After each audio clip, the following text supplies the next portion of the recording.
Merry Candlemas, everybody, and welcome once again to the Holy Shed, the bottom of the garden parish where we may not be big, but we're small. And I know that some of you are wondering what the hell this Candlemas thing is all about, and all will be revealed. But candles, a few of them here. Candles are great, aren't they? I mean, who doesn't love a candle? And there's plenty of evidence, a lot of clever papers been written for how good they are for us, what a calming effect candlelight has on us, whether we're having a good long warm soak in the bath or around a dinner table with a candlelit dinner with friends, um, or just chilling out in the lounge or in the bedroom with a beloved. Candles are just good for us. And they're big in Nordic countries, aren't they? As indeed are, I can tell you, Nordic socks. You suddenly start getting all these random adverts on Instagram and Facebook and stuff. I suddenly got loads. Have you heard them? I've had loads of Nordic sock ads. And well, it got to me, and I started thinking, I need some Nordic socks because I get cold feet in winter and get it in summer too, actually. So I thought I need Nordic socks. So hey, I gave in, and I got a whole pile of Nordic socks. These are the more subtle ones, actually, which suits my personality, I think. Made all my family and friends laugh themselves silly, actually. Me and my Nordic socks. All you have to do is just sort of express some interest somewhere online in Nordic socks, and you will suddenly be bombarded with adverts for them. Anyway, back to candles. The Danes, who are Nords, of course, have a word, hygge, which describes a feeling of coziness and comfort, especially in dark times. Hygge is a moment or a feeling, whether alone or with friends, whether ordinary or extraordinary, religious or not. It's a word which means cozy, special, reassured, bit like a good mug of hot chocolate, I guess. And Danes find hygge with saunas, fireside chats with warm apple cider, and of course candles, lots and lots of candles. And as a vicar, I know how much people love a candlelit service, candlelit carol service or midnight mass. Probably our best service of all, my most favourite service of all in my 20 years at St Luke's was the Easter Vigil, which was another candlelit mass service. And it's part of the reason that loads of non-churchgoers pile into those services, really, because of the candles, the atmosphere, candlelit atmosphere. Candles have been a part of religion, I guess, from time immemorial, really. They certainly predate Christianity by centuries, maybe thousands of years, I don't know. But candles and churches, well, I mean, they just go together, don't they? Like marshmallows and hot chocolate. Yum. People also love to go into a church to light a candle for someone, don't they? Even if they never normally go in a church, it's something. They see the door open and they think, I'm going to light a candle for so and so. And when Ben Kinsella was murdered in our parish in North London, do you remember that? When he was murdered in 2008, we decided to open the church the night before his funeral for people to come and just sit, to pray, to light candles. There was nothing kind of said, nothing given to them other than the space and the candles. And the place was completely jam-packed with teenagers, I may say, who were crying and hugging and lighting candles. I mean, there's no particular logic to it, lighting candles. It's instinctive, you know. As I was saying last week, the true heart of prayer is just that. It's an instinct. It's not about words. It's not up here in your head. It's down there in your belly. Don't try to reason it out. Just do it. That's what I say. So look, I hope that you've got lots of candles tonight. But I'll invite you to just pick one of them right now. I've got one here to light at this moment in time as a prayer or as a longing or a sense of gratitude, whatever it is you're feeling, whatever it is that you're reaching out for just now. I invite you to light a candle for that very purpose. And we'll just take a moment of quiet and take a look at that beautiful, fragile little flame.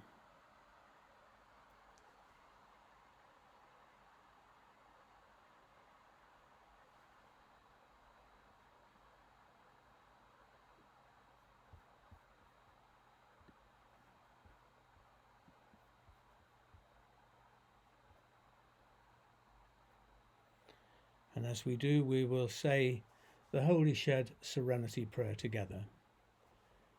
God grant me the serenity to live fully and generously through circumstances I cannot control. Hope to keep on imagining better times for myself and the world, and courage to change what I can instead of simply leaving it to others. Amen.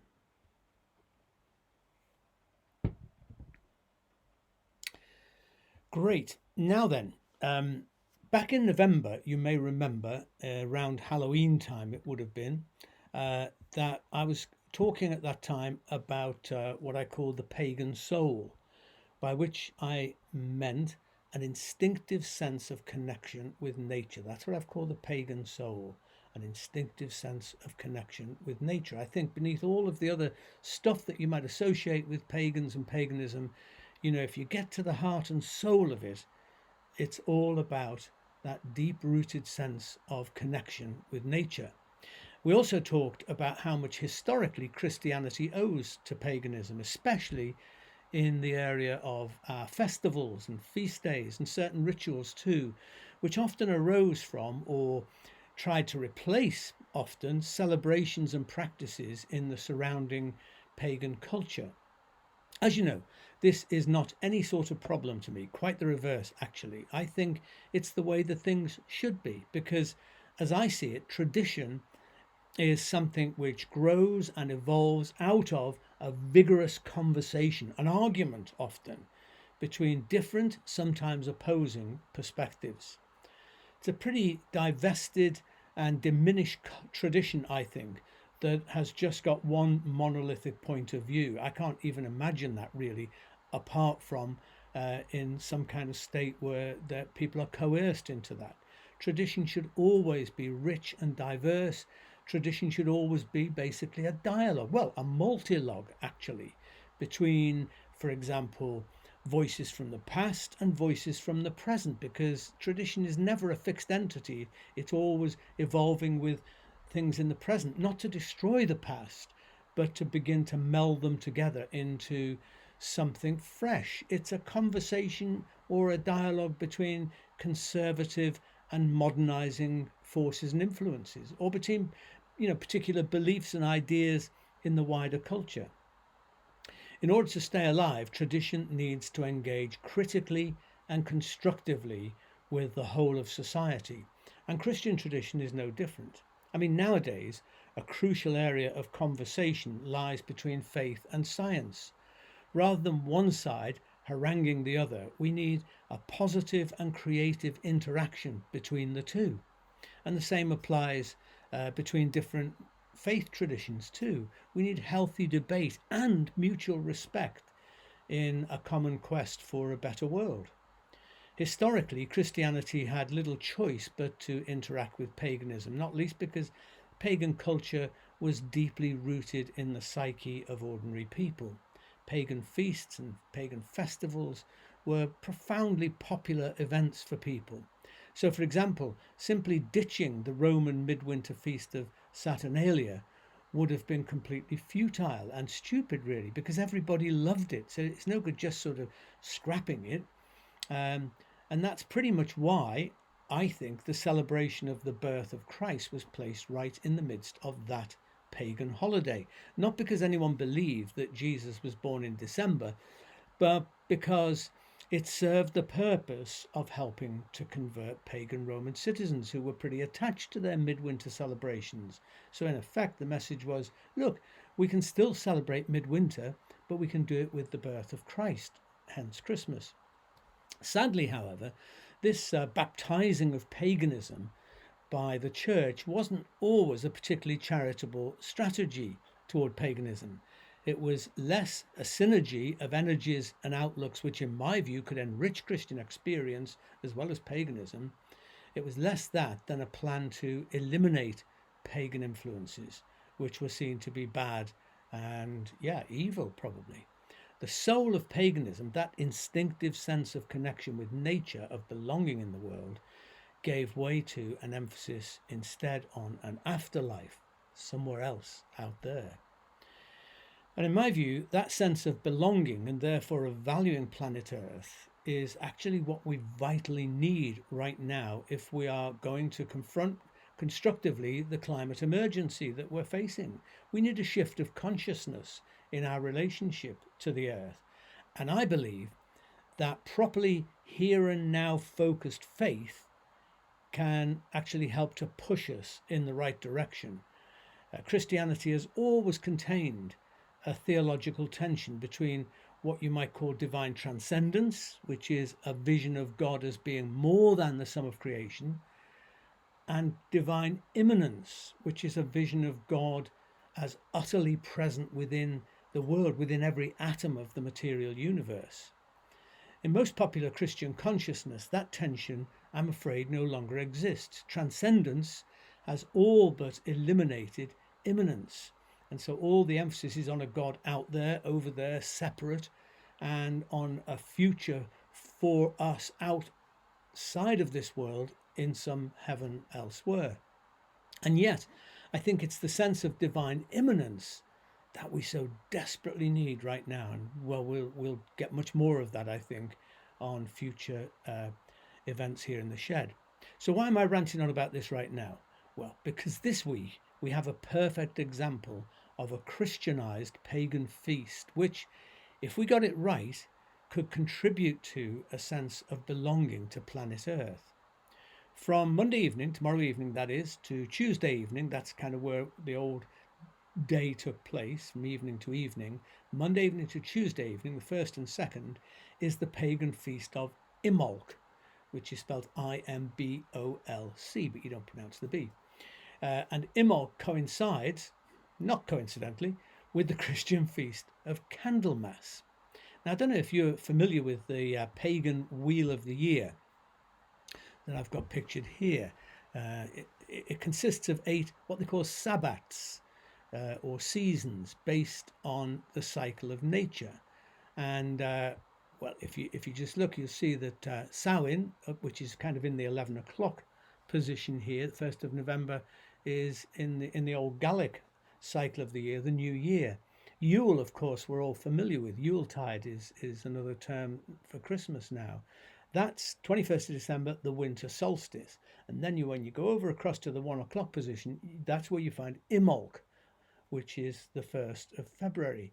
And the interesting thing about Imbolc is that it sits entirely or exactly between, it's actually called a quarter day because it falls precisely halfway between the winter solstice and the spring equinox.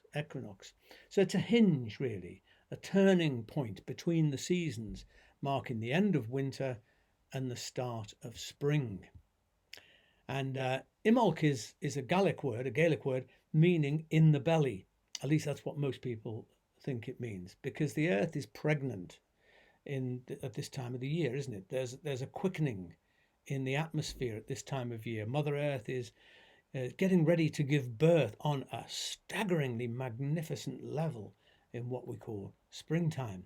February the 1st is also the feast day of Saint Bridget, who began her life as the pagan goddess of spring in ancient times and ended up as a Christian saint, one of the patron saints of Ireland. So here's a good example, of something that was already there in existence that was transformed into a Christianized version. Her name, Bridget, derives from a Gaelic word meaning fiery or flaming arrow, and you can see she's actually holding onto a fire here in her hands if we could see the full version of this picture. And basically, since the Catholic Church couldn't hope to extinguish her flame, it went about controlling and containing it by creating a saint in her image, changing the name to Bridget. And many scholars question whether a Saint Bridget ever really existed. I mean, that's true of a number of saints, actually. But because the Catholic Church couldn't really call the great goddess of Ireland a demon, it canonized her instead.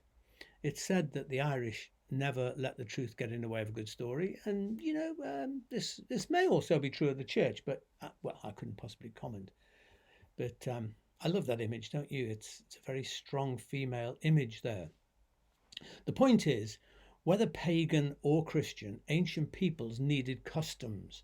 They needed stories and rituals to get them through these hard winter months. You know, they didn't have stuff like central heating and warm insulated homes to live in. Life was hard, and quite a lot of them would not survive it. And they'd laid up all these stores of food and resources that would get them through the winter time. And as those stores of food began to diminish as you got through toward the end of January, Imbolc rituals were performed to harness divine energy, the energy of the sun, really, that would ensure a steady supply of food until the warm weather returned. It was a point of transition, a meeting point of the two seasons, a crossover, a liminal space between darkness and light, cold and warmth. And the Irish particularly love liminal spaces because it's where the juice is, where the magic was always seen to be in those kind of crossover in between times. That's why dawn has always been a very important sort of time, or sunset, because it's that liminal kind of time. It's neither day nor night. Or the old Celts loved the seashore because it was a liminal space between land and sea, and so on. And basically, the church redeployed Imbolc and renamed it Candlemas as the official last day of Christmas. I don't know if you realise that, but in proper church terms, the Christmas cycle doesn't end on the 12th night, as is popularly thought. It goes right through Epiphany and finishes on the 2nd of February, which is Candlemas in the church calendar. So it's the official last day of Christmas, a moment to look back and bid farewell to Christmas. And it's also the start of the journey towards Holy Week and Easter. And speaking as a Christian with a good pagan soul, I happily embrace both of these things, Imbolc and Candlemas. But relatively few, certainly relatively few Protestant Christians have ever even heard of Candlemas. But it is big in Catholic circles, but also very big in the Eastern Orthodox churches too, and in the Holy Shed, I may tell you. For centuries, there have been candlelit processions to the church through the darkness, and then filling the church with the light of candles. And hey, I reckon that's a pretty damn good thing, don't you? More candles the better, I say. Call me a Roman Catholic if you will, but I think I'm just someone who can feel the enchantment of something like candlelight, as I'm sure you can too. And obviously, the candles that originally signified an invocation for the sun to return in ancient times became a symbol of the sun. Do you get that? No longer the sun, but the Son of God, the light of the world. And there you have it. Except there's something else. Purification is another aspect of Imbolc celebrations. Winter's a pretty dirty thing. It's a messy thing, isn't it? And you don't want to do all the clearing up and, so it's a time to have a clean up, a clear out, which was clearly the precursor to the whole idea of spring clean. And it's associated a lot with the appearance of snowdrops. This is a nice little bunch of snowdrops just outside the shed here in our garden, which have these they're bells, aren't they? Really, they're often called snowdrop bells because they ring out the coming of spring. And so these, because they're white and pure, signified in ancient times this idea of the cleansing before we get properly into spring. And swans were always very important too, again because they're this beautiful white bird. This was one that I just managed to get away from just in time by Chard Reservoir a little while back. I like oh gosh, what am I doing? I like this picture of it actually. Beautiful, beautiful swan. And so obviously all of this purification thing may just have a bearing on the church's 5th century decision to make February the 1st a day to celebrate the presentation of Christ in the temple, an occasion when Hebrew women would purify themselves after childbirth. So that's the kind of story, the gospel story that we have at Candlemas. So it all kind of fits together, doesn't it? And that story in Luke chapter 2 records how two elderly people, Simeon and Anna, were in the temple praying when Mary and Joseph brought Jesus into the temple. And it says that the Holy Spirit told Simeon that he was not going to die until he saw the Messiah.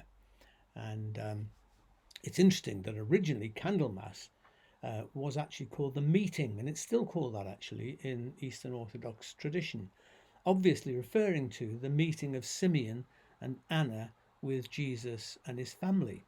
But I love that title, the meeting. I think it's a great sort of title for a day to celebrate, because Candlemas and Imbolc is a meeting point on so many different levels. The temple encounter was, of course, a meeting of generations, of old and young, of past, present, and future. It was also a meeting of faith, because this child was going to become the key figure in the Christian faith, and that's where it is in our Gospels. But actually, it was a Jewish event too, and in its origins, Christianity is in fact a meeting place for Jews and Gentiles. The point's often overlooked, but the Christian Bible is in fact an interfaith text. It's an interfaith document, a meeting of two religious traditions. What Christians call the Old Testament is really the Jewish Bible, the Hebrew Bible. For me, that whole language of old and new, Old Testament, New Testament, is really very unhelpful. I think it's much better if we refer to the Old Testament as the Hebrew Scriptures. That's another theme for another night here in the shed.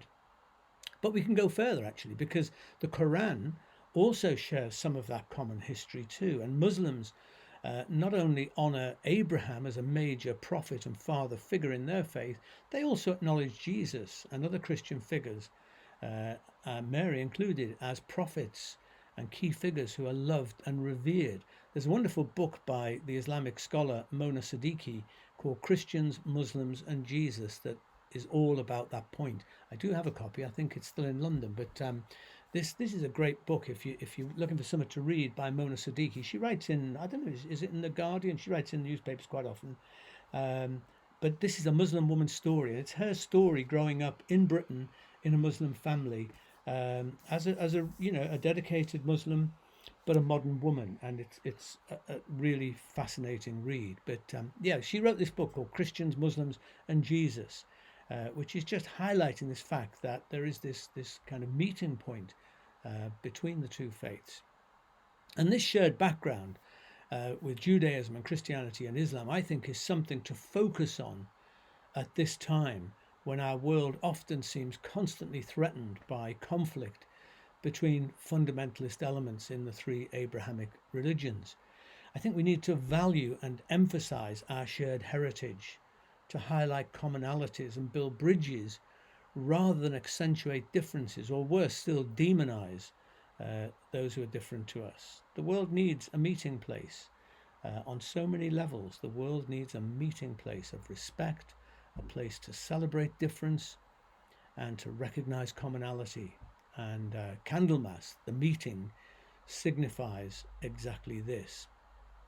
But let's not forget our starting point here this evening. The Candlemas, Imbolc, symbolizes a meeting space for Christians and pagans and what they represent. Christian tradition, I think, has largely lost its pagan soul, that instinctive sense of connection with nature. Sadly, as I've said, a focus on the afterlife, stressing that the ultimate real action is in heaven elsewhere, not on earth, has not only caused much Christian spirituality to become disconnected from the earth, I think it's also historically and inadvertently laid the ground in the Western world for a wider disenchantment of nature and a human disconnection from nature and from the earth, which is seen as something that is there for our purpose. The very word environment says that, doesn't it? I don't like that word actually. It's one that we need to use. It's what's in popular usage. But environment suggests that it's like a backdrop. It's a stage for something else. And what's that something else? It's us. It's human history. And that's why I think that we more and more need to see ourselves as earthlings, you know, which puts us in a bigger family than humanity, because we are part of the family of planet Earth, which is such a wonderful, beautiful, big and diverse family. And I do think that robins and puppy dogs and monkeys and cockroaches actually are all in their own way children of God, actually. Now, in ancient times, the world, you see, was considered sacred. The earth itself was sacred, a place of enchantment, invested with spiritual significance. It was a spirited world, and nothing was to be destroyed willy nilly. There were rituals for cutting down trees that showed respect for the tree, even though it was going to be used for something, also for the slaying of animals. A lot of that whole idea of sacrifice of animals is tied up with this sense that the animal is a life in itself. It's sacred, and I know I'm doing this, but I'm not doing it without a sense of sorrow and gratitude for the gift of this animal. And many people would feel that to the extent of saying that they don't want to eat animals at all. I kind of am partly that way inclined. But whenever people cross rivers or climb mountains, which is what a whole lot of the struggle in Australia is about, that mountains and places have this sacred quality about them, and you can only step on them or cut this tree down or whatever it is with a sense of the sacredness of what we're doing. Academic writers like Maurice Berman and Zygmunt Bauman have recounted the devastating effects of what we could call the disenchantment of nature, the despiriting of nature through modernity, from the Enlightenment onwards, through the whole development of the Industrial Revolution and so on. And these writers and many others highlight the need for a re-enchantment of the world, not a return to primitive paganism, but a new and scientific sense of the sacredness of the planet, a fresh vision of a symbiotic or a cooperative human relationship with nature, what I'm calling in other language a pagan soul. Isn't it interesting that a destructive virus has actually brought us to our knees, not only in our society but around the world, not just through its devastating physical effects, but also through the isolation and dislocation that it has brought to us as well in the breakdown of mental and emotional health. It's brought us to our knees, and guess what? Many of us are finding that it is in a reconnection with nature that our rescue lies.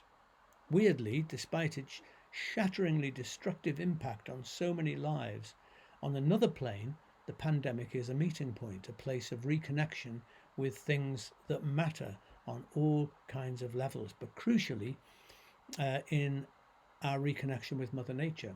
A friend told me this week, when I was talking to her, she said, I've never been so familiar with my garden as I am now.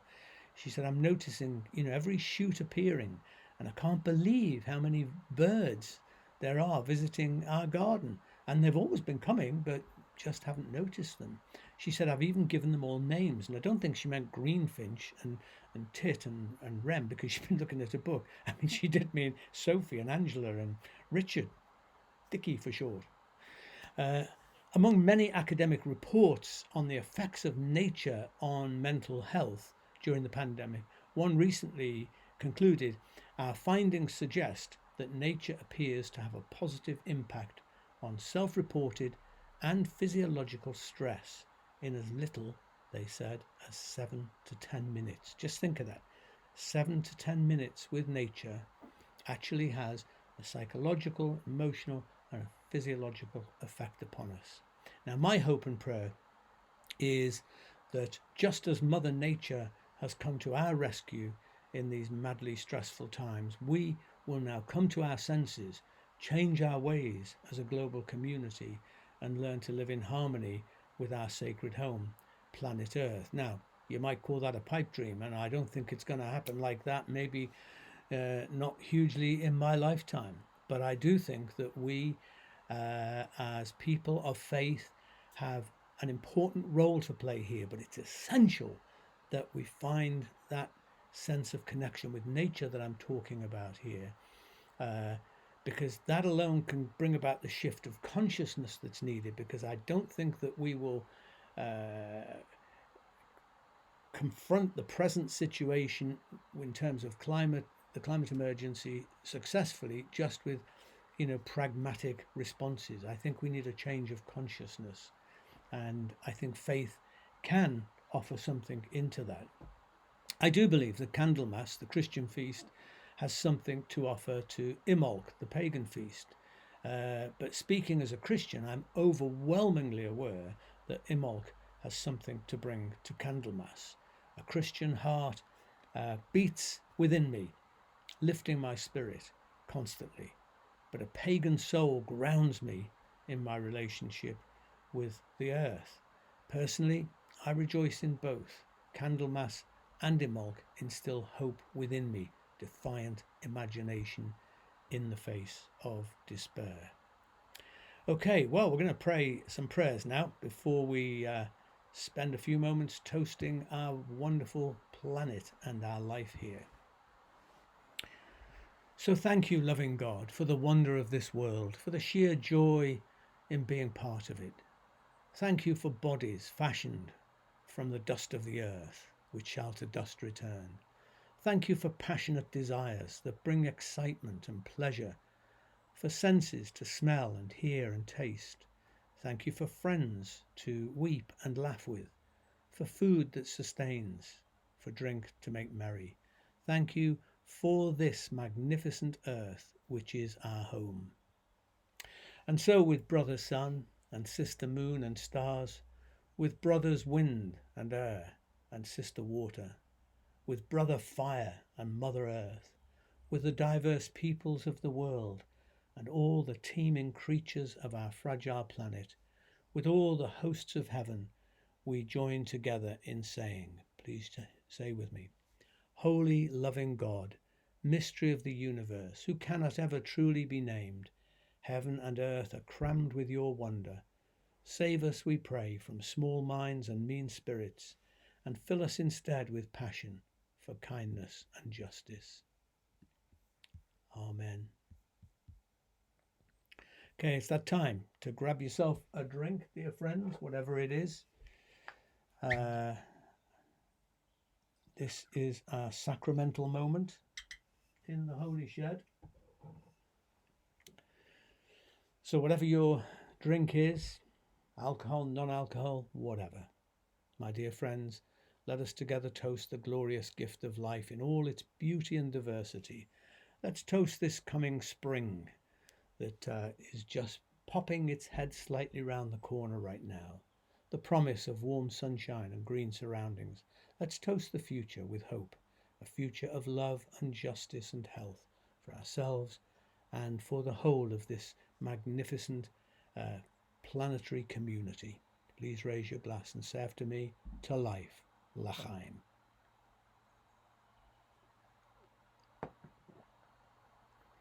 Marvellous. Now, if you are interested in exploring this theme we've been looking at today, that particularly the Candlemas theme, a little bit further but in a different way, in a more kind of contemplative, meditative way, then this Wednesday at 12:30 lunchtime, I'm leading a soul space at St. Ethelburger's.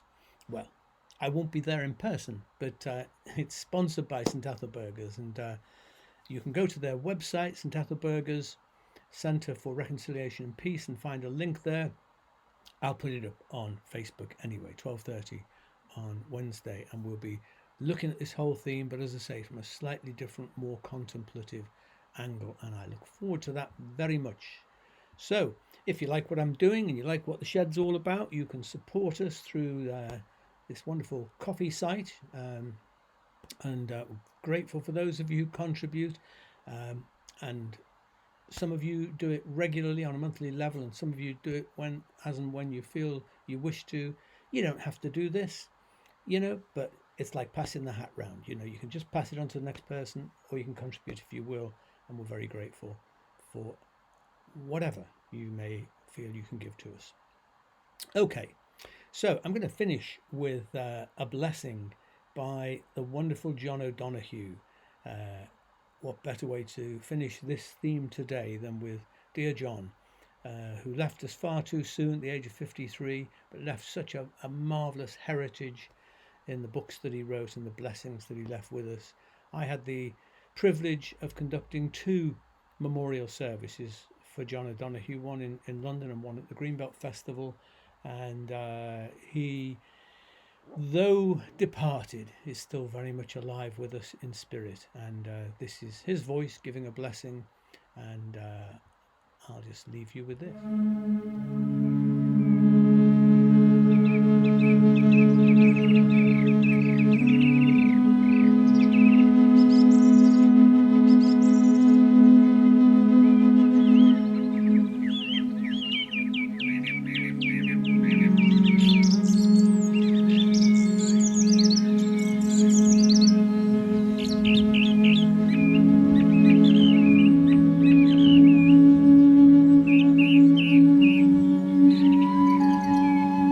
On the day when the weight deadens on your shoulders and you stumble, may the clay dance to balance you. And when your eyes freeze behind the grey window and the ghost of loss gets into you, may a flock of colours, indigo, red, green and azure blue, come to awaken in you a meadow of delight. When the canvas frays and the currach of thought and a stain of ocean blackens beneath you, may there come across the waters a path of yellow moonlight to bring you safely home. May the nourishment of the earth be yours. May the clarity of light be yours. May the fluency of the ocean be yours. May the protection of the ancestors be yours. And so may a slow wind work these words of love around you, an invisible cloak to mind your life.